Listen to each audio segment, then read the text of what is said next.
श्री कामाक्षी देवी की जय। ओम श्री मात्रे नमः। 71வது ஸ்லோகம்.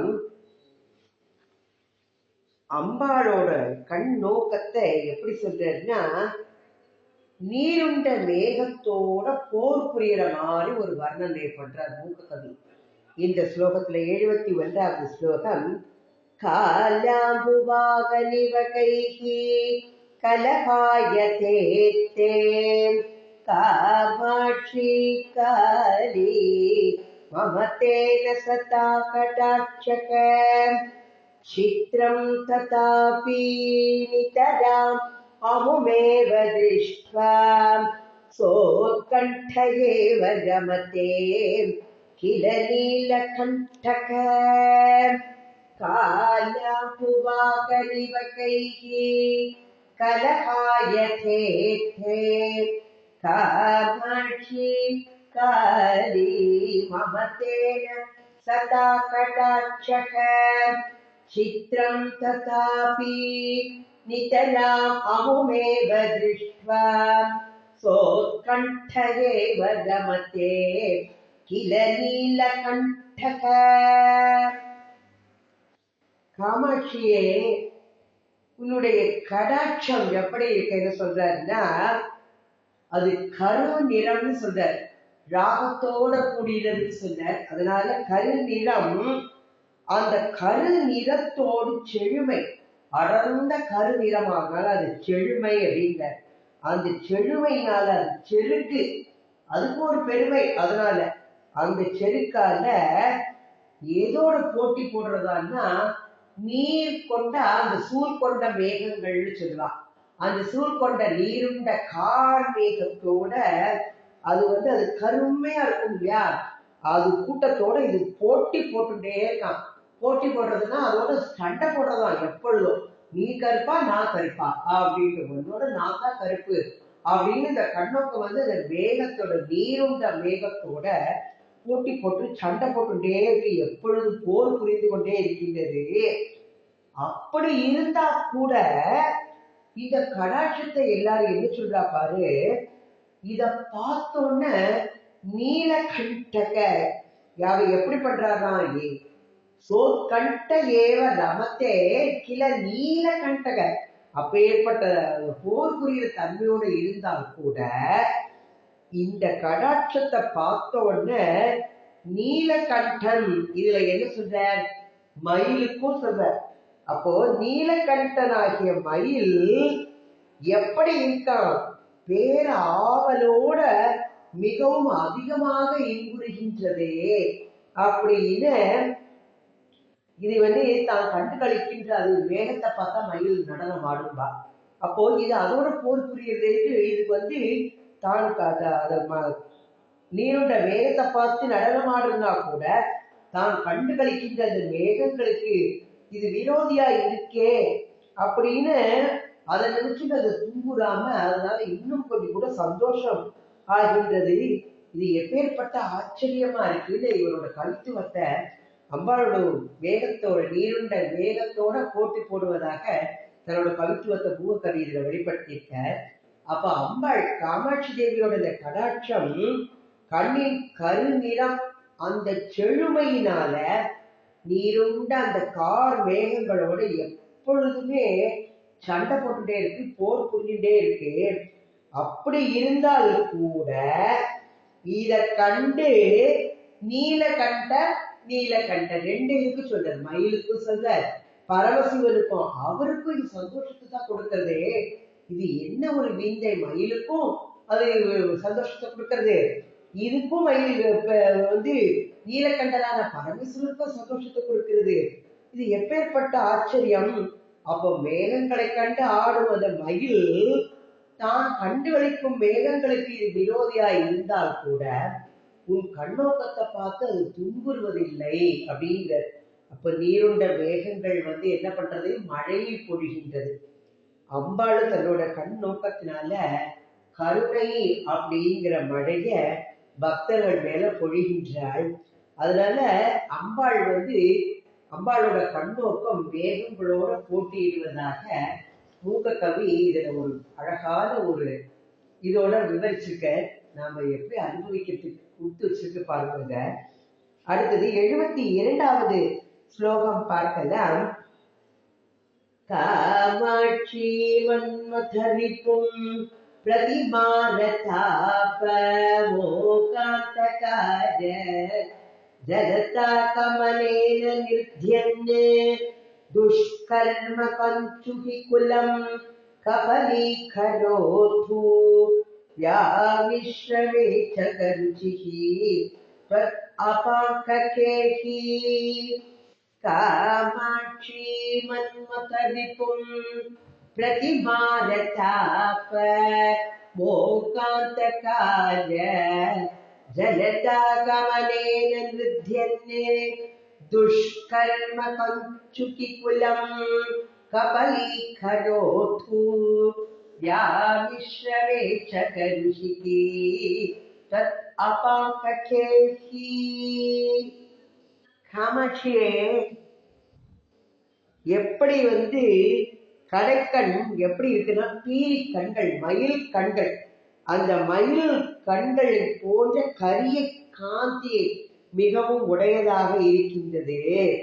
அப்படிப்பட்ட உன்னுடைய கண்ணோக்கம் அப்படிங்கிற மயிலானது, இதுல மயிலுக்கு ஒப்பிடுற அந்த மயிலானது என்ன சொல்ற, மன்மதரிப்பும் பிரதிமாரதாப.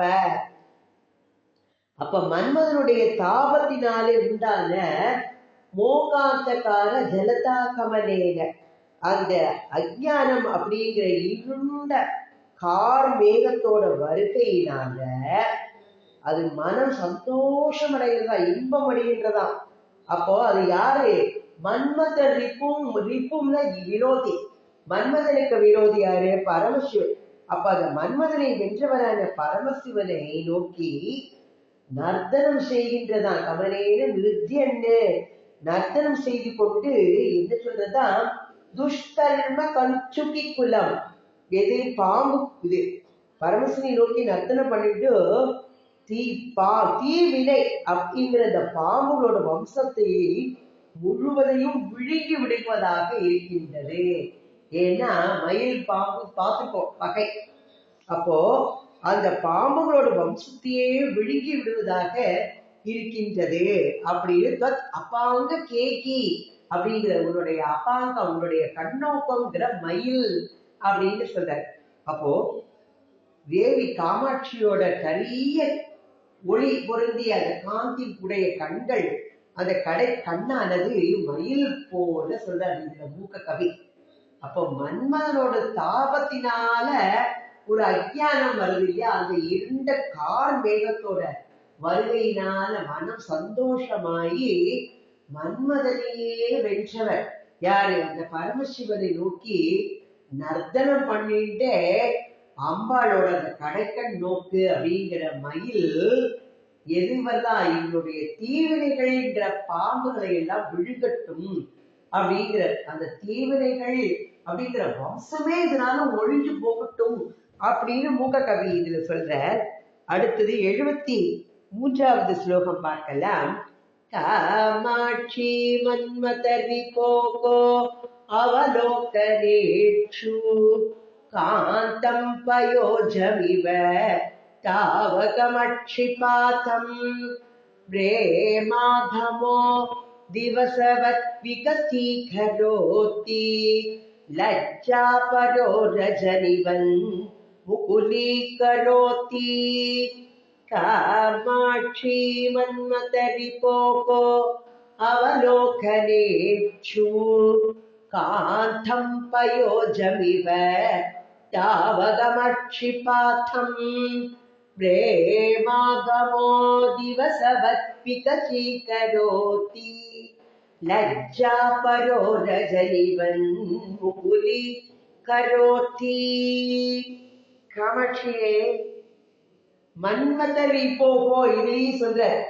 மன்மதனை அழகாலும் வென்றவர் யாரு? பரமசிவன். ஏன்னா பரமசிவன் எப்ப ரொம்ப அழகா இருந்தார் நம்ம பார்க்கலாம். இது ஏற்கனவே சோபனத்துல பார்த்துப்போம், அதையும் சொல்றேன் இப்போ. அப்போ அழகாலும் வென்றவரான இந்த பரமசிவனுடைய நோக்கங்கள் அதுக்கு இடையே அழகான காந்தம் பயோஜமிவ தாவகம் அட்சிபாத்தம், அழகான தாமரை மலரை போன்றவர்களுடைய கண்ணோக்கம். அது அன்பின் தோற்றமாக சொல்ற அந்த கண்ணோக்கத்தை அன்பின் தோற்றமானது எப்படி செய்யறதான்? திவசவத் விகசீகரோதி என்றது பகலை போல, திவசம் பகல், அந்த பகலை போல விகசீகரோதி, திவசவத் விகசீகரோதி அப்படிங்கிறது. விகசின மலர செய்கின்றது, அந்த பகலை போல மலரும்படி செய்கின்றது. இரவை போல லஜ்ஜா பரோ ரஜனிவன் முகுலி கரோதி, என்ன பண்றதா? இரவை போல நாணத்தோட மிகுதி மல கூம்புபடி செய்கின்றது அப்படின்னு சொல்றாரு இதுல. ஏன்னா எப்படி அழகா கொண்டு வந்திருக்காரு பாருங்க. அது தாமரை மலர் இரவில கண்களை அப்படி மூடிக்கொள்வது, இரவில் தாமரை கூம்புவது போல இருக்கின்றதா, பகலில அழகான தாமரை மலர் மலர்வது போல இருக்கின்றது. அப்போ பரமேஸ்வரன் தேவியை பார்க்காத போது தேவியோட கண்கள் பகலில் விரித்த தாமரை மலருக்கு செல்ல, அவர் பார்க்கும் போது எப்படி இருக்கா? நாணத்தால மூடிக்கொள்கிறதுனால அது இரவில் தாமரை மலர் கூம்புவது போல இருக்கின்றதுன்னு அதற்கு ஒப்பிட்டு மூக்க கவி சொல்ற. பரமசிவன் அம்பாளை திரும்பி திரும்பி பார்த்துட்டே இருக்காரா. அவர் பாராத போது அம்பாளோட கண்கள் பிரேமையால மலர்ந்து பார்க்கும் போது அப்படி நாணத்தால மூடிக்கொள்கின்றது அப்படிங்கிறத தாமரை மலர் பகல் பொழுதுல மலர்ந்து இரவு பொழுதுல கூம்புவதோடு ஒப்பிட்டு சொல்கின்றார். இது என்ன சொல்றதுன்னா, பரமேஸ்வரன் ரொம்ப அழகா இருந்தாரு. எப்ப சொல்றது? சோபனத்துல பார்த்தா லலிதாம்பாள் சோபனம் நவராத்திரி சமயத்துல இதை ரொம்ப அழகா சொல்லுவா. பரமேஸ்வரன் மன்மதனையே ஜெயித்தவர். அம்பாள் எப்படி தேவர்களுக்கெல்லாம் ஒரு கஷ்டம் வரும்போது, நான் திருப்பி உங்களுக்கு கஷ்டம் வரும்போது என்ன நீங்க நினைங்கோ, நான் திருப்பி உங்களை அவதாரம் பண்ணி இது காப்பாற்றுவேன்னு சொல்லும் போது தேவர்கள்லாம் கூடி தன்னோட நல்ல அக்னி குண்டத்துல தன்னோட உடம்புகளை எல்லாம் நறுக்கி ஹோமம் இது பண்ணும் போது அதுல அப்படியே கால் முதல் தோல் வரை நறுக்கி ஹோமம் செய்து அந்த அக்னி குண்டத்துல குதிக்கணும்னு நினைக்கும் போது அந்த சிதக்னி குண்டத்துல அம்பாள் தோற்றமாறா. கால் முதல் தோல் வரை ஹோமம் செய்து தேவாள் கழுத்துடன் குதிக்க நிச்சயித்தார்கள். மின்னல் மலை போல அக்னி குண்டத்தில் மின்னிக் கொண்டொரு காந்தி உண்டாயிற்று. ஆச்சரியத்துடன் தேவாள் தேஜஸை கண்டாள். அதற்குள்ளே ஸ்ரீசக்கர ரதத்தை கண்டாள். அழகான ஸ்ரீசக்கர ரதத்தின் மேலே லலிதா அம்மன் அவதரித்தாள். சோபனம் சோபனம் அப்படின்பா. அப்போ அந்த லலிதா தேவி சிதக்னி குண்டத்துல அவதாரமானோன்னு தேவர்கள் எல்லாம் தேவிக்கு பட்டாபிஷேகம் பண்றா. எல்லாம் நீங்க கவலைப்படாதீங்கோ, இந்த பண்டாசனம் எல்லாம் நிமிஷத்துல நான் அரை கணத்தில் பண்டாசன பொழுவை அக்னி எரித்தால் போல் எரித்திருவேன்னு அம்பாள் சொல்றா. அம்பாள் அவதாரமானோன்னு அவளுக்கு பெரிய நகரங்கள்லாம் உண்டாக்கி கொடுக்குறா. அப்போ பாக்குறா, இவா உடனே அம்பாளுக்கு ஒரு நல்ல கணவரை யாருப்பா அப்படின்னா அதுக்கு பரமேஸ்வரத்தை வேற யாருமே கிடையாது. ஆனால் அம்பாளுக்கு கல்யாணம் பண்ணோம்னா பரமேஸ்வரன் இவருக்கு ஏற்ற கணவர்னாலும் அவரோ மயானத்துல இருக்கக்கூடியவர். ஆனா அவருக்கு உடம்பெல்லாம் சாம்பல் பூசிட்டு சடையெல்லாம் தரிச்சுட்டு எலும்பு வச்சுட்டு மண்டை ஓட்ட கையில வச்சுட்டு இருக்கிறவருக்கு எப்படி இந்த லலிதாம்பாள் ரொம்ப அழகான மோகன சுந்தரியா இருக்காளே, இவளை எப்படி கல்யாணம் பண்றதுன்னு சொல்றா. அவ சொல்வா, தேவிக்கு கணவனால் ஈசரேகள் அவர் ஜகத்திலே வேறே ஒருவர் இல்லை, ஆனால் அவருக்கு சுடலையில் இருப்பு அறவும் எலும்புமே ஆபரணம் அப்படின்னு இருக்கிறார். இப்படி பிரம்மா மனதில் எண்ணியதை ஈஸ்வரன் நல்ல ஒளியுடனே 30 கோடி மன்மத காரூபமாய் வேஷம் தரித்தது சுந்தரமாய் அப்படின்னு சொல்வா.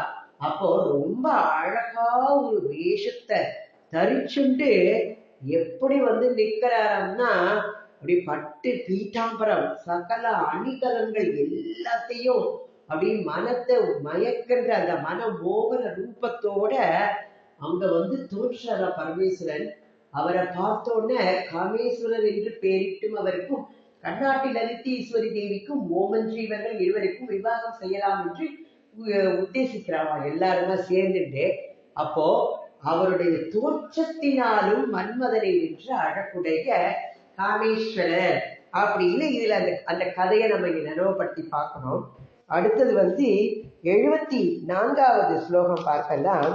மூகோ விரிச்சதி பரம் புருஷ குரூபக கந்தர்பதி த்ரிதச ராஜதி கிம் பசானக காமாட்சி கேவலம் உபக்ரமகால ஏவ லீலாதரங்கித கடாட்சருச்சணம் தே மூகோ விரிச்சதி பரம் புருஷ குரூபக கந்தர்பதி த்ரிதச ராஜதி கிம் பசானக காமாட்சி கேவலம் உபக்ரமகால ஏவ லீலாதரங்கித கடாட்சருச்சணம் தே.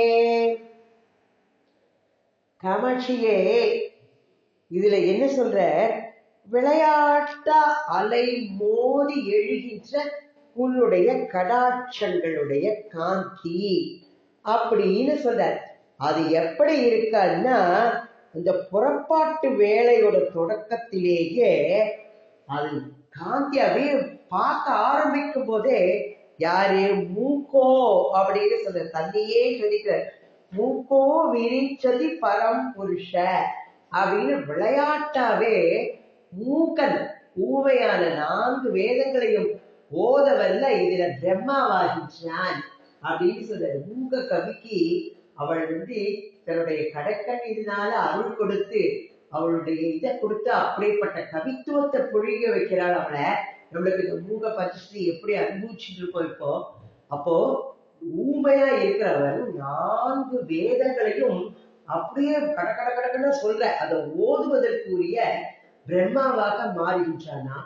மிகவும் குரூபமா பார்க்கறதுக்கே கோரமா இருக்கின்ற குரூபியா இருக்கின்ற மனிதன் எப்படியானா மன்மதன் ஆகின்றானா. பரம ஏழையா இருக்கின்றவன் தேவர்களுக்கெல்லாம் அதிபதியான இந்திரனை போல தேவராஜனாக மாறுகின்றான் அப்படின்னு சொல்றது இதுல. அப்ப அம்பாளுடைய கடாட்சமானது விளையாட்டாகவே அலையில் மோதுவது போல காந்தியோட க்ஷணப்பொழுது அந்த ஊமையின் மேல் பட்டால் போதும் அவன் எப்பேற்பட்டவனாக மாறுகின்றான். 4 வேதங்களையும் ஓதவல்ல பிரம்மாவாக மாறுகின்றான். மிகவும் குரூபியானவன் சுந்தரனாக மன்மதனாக மாறுகின்றான். பரம ஏழை தேவேந்திரனாக மாறுகின்றான் அப்படின்னு சொல்றார். ஏற்கனவே சொல்ற அம்பாளை பார்த்தா அங்க அவள் இருக்கிற இடத்துல லக்ஷ்மி சரஸ்வதி எல்லாரும் இருப்பாங்க. சௌந்தரியவேல் ஆச்சாரியார் நம்மளுக்கு எடுத்து சொன்ன நம்ம பார்த்தோம். அப்ப ஏற்பட்டவள். அப்ப அது எல்லாருக்கும் உதறது. அழகு வருது, செல்வம் வருது, வித்தை எல்லாமே கிடைச்சிடுறது அவனுக்கு. அம்பாளோட கடைக்கண் நோக்கு விளையாட்டா பட்டாலே ஒரு க்ஷணத்துல அவன் அப்படி மாறிடுவான்னு சொல்ற. அடுத்தது 75வது ஸ்லோகம் பார்க்கலாம். நீலாலகா மதுகரந்தி மனோஜனாசா முக்தாருச்ச பிரகட தந்த பிஷாங்குரந்தி காருண்யமம்ப மகரந்ததி காமகோட்டி மன்யே தத கமலம் ஏவ விலோச்சனம் தே. நீலாலகா மதுகரந்தி மனோஜனாசா முக்தாருச்ச பிரகட கந்த பிஷாங்குரந்தி காருண்யமம்ப மகரந்ததி காமகோட்டி மன்யே தத கமலமேவ விலோச்சனம் தே. அன்னையே காமாட்சியே, உன்னுடைய கரிய அழகங்கள் அந்த முன்குச்சி மயிர்கற்றைகள் ஏற்கனவே சொன்னதை இங்கே திருப்பி கொண்டு வர. அது எப்படி மலர்ந்த அந்த தாமரை மலரில வண்டுகள் மொய்க்குள்ள குட்டி குட்டி வண்டுகள்லாம் மொய்க்கிற மாதிரி அப்படி அந்த முன்னுச்சி மயிர்கள் எல்லாம் அழகங்கள்லாம் வண்டுகள் ஆகிட்டு இருக்குது. தாமரை தண்டு போன்றதாக மனதிற்கெல்லாம் இன்பத்தை தருகின்ற அந்த மூக்கில் உள்ள இது எல்லாம் பார்த்துட்டோம். நம்ம சௌந்தர லகரியில பார்த்தோம். மூக்கில் உள்ள அந்த முத்தோட வெண்ணிற ஒளி எப்படி இருக்கான்? செழித்து வளர்ந்த தாமரை தண்டுக்கு முளைகளாக அம்புறங்களாக இருக்கின்றது அப்படின்னு சொல்ற. அம்பாளோட கண்கள்ல இருந்து அப்படியே கருணா கடாட்சம், அப்படி அந்த பெருகும் கருணை பெருக்கானது அந்த மலர்களில் இருந்து தோன்றும் அந்த பெருகும் மகரந்தமாகிய தேனாக மாறுகின்றதாம். அதனால உன்னுடைய கண்ணு தாமரை மலர் தாம்மா அப்படின்னு நான் நினைக்கிறேன் அப்படின்னு சொல்ற. மூக்க கவி நீலாலகா மதுக்கரந்தி மனோக்கியநாசா முக்தாருச்ச பிரகட கண்ட பிஷாங்குரந்தி. முக்தாருச்ச முத்துக்கள் பிரகாசம் அளிக்கின்ற அந்த மூக்குத்தியோட இதுக்கு சொல்ற. அப்படி வெண்ணிற ஒளி காருண்யமம்ப மகரந்ததி காமகோட்டி மன்னி தத கமலமேவ விலோச்சனம் தே அப்படிங்கிறவங்களுடைய கரும்பூந்தல் சுருளா இருக்கிறதுக்கு முன்னால அது வண்டுகளாக இருக்கின்றது. இந்த அழகங்கள் மூக்கில் உள்ள முத்தோடு வெண்ணிற ஒளி தாமரை தண்டோட அங்குரங்கள் முளைகளாக இருக்கின்றது. கண்ணில் அந்த பெருகின்ற அந்த கருணா ரசம் அப்படின்ற மகரந்தமாகிய தேனாக இருக்கிறதுனால அம்பாளுடைய பார்வை தாமரை மலரிலேயே ஒத்திருக்கிறது அப்படிங்கிற. அன்னை காமகோடி தாய் அவள். மூவரோட இந்த வார்த்தைகள் என்னதுன்னா காருண்யம் அம்ப கோட்டி காமகோட்டி, காருண்யம் அம்ப காமகோட்டி அப்படிங்கிற. காமகோட்டி அவள் காருண்யம் அம்ப அப்படி கருணை கடாட்சத்தை பொழிகின்றதுங்கிறது மனசுக்கு எப்பேற்பட்ட சந்தோஷத்தை கொடுக்கின்றதாக இருக்கின்றது. அது நினைக்கும் போதே நம்மளுக்கு மனசுல அப்படியே ஒரு இன்பம். அம்பாளோட கண்களை நினைக்கும் போதே மனசுக்குள்ள ஒரு சந்தோஷம் ஊற்று கதைகள்லாம் இருக்கும். சந்தோஷம் ஊற்று பீரிட்டெழுகின்றது அப்படிங்கிற மாதிரி நம்மளுக்கு ஒரு இன்பத்தை கொடுக்கக்கூடியதா. இன்பம் அப்படிங்கிறது போதையில் ஆழ்த்தக்கூடியதாக, நாகிலியில் ஆழ்த்துவதாக இருக்கின்றதுங்கிற. இயற்கையாகவே அம்பாளுடைய கூந்தல் சுருட்டையானது, சிறு வண்டுகள் சஞ்சரிப்பதை போன்ற சோபையை உடையது. அப்பேற்பட்ட உச்சி முடிகளால அம்பாளோட முகம் அலங்கரிக்கப்பட்டு அந்த முகம் எழில் என்னதான் தாமரையோட எழில். அந்த தாமரை எப்பேற்பட்ட எழிலையும் பரிகசிக்கின்றது அப்படிங்கிறது. எப்பேற்பட்ட அழக சொல்ற அவர் அம்பாளோட அழக ஈடு அம்பாளோட அழகுதான். நம்மளுக்கு ஒப்பிட்டு சொல்றதுக்காண்டி எதெல்லாமோ சொல்லி பாக்குறாவா, ஆனா எதுவுமே அவளோட அழகுக்கு முன்னால வார்த்தைகளே இல்லை அது சொல்றதுக்கு. அப்பேற்பட்ட அழகு மோகன வடிவினல் அவள். சுந்தரி அவள் திரிபுர சுந்தரி அம்பாள். திரிபுர சுந்தரி அவள். 3 உலகத்தையும் மயக்கக்கூடிய அழகை உடையவள். அவளுடைய பாதம் பணிந்து நாமளும் அவளோட அருளை வேண்டுவோம். கடைக்கல் நோக்கை வேண்டி நாமளும் வேண்டிக் கொள்வோம். இந்த ஸ்லோகத்துல ஓம் ஸ்ரீ மாத்ரே நமக. ஓம் ஸ்ரீ ஆதிபராசக்தி மாதா கி ஜெய்.